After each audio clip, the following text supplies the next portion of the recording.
God himself exists outside of time and space and matter.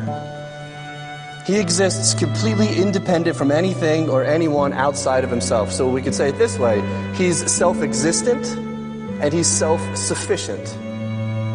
He doesn't need any created thing in order for him to continue to exist. He only depends on himself for existence. And that means that God is unaffected by things that happen in time and space. And I didn't say he doesn't care about what happens in the world. And I didn't say that he's uninvolved with the world. What I mean is that nothing that happens in our world, nothing that happens in all of creation can change who he is in any way. He's the unchanging one. So, for an example, there's times when Israel often bowed down to idols. The sad story of the Old Testament. Well, when Israel refused to give God the glory that he deserves by exclusively worshiping him, it didn't make God any less glorious. It didn't make him any less wonderful. Their refusal to acknowledge him did not diminish his glories or his perfections.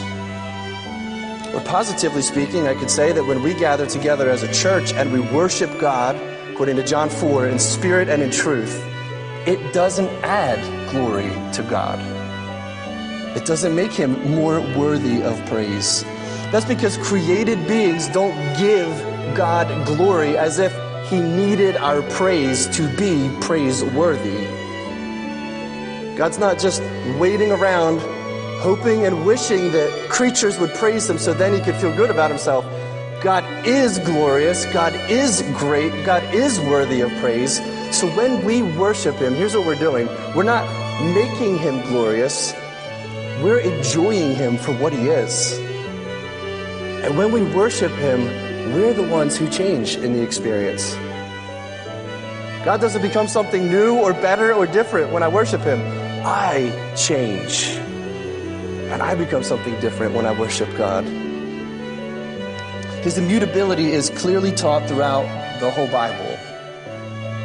There's simple statements like Malachi 3:6, which says, I am the Lord, I do not change.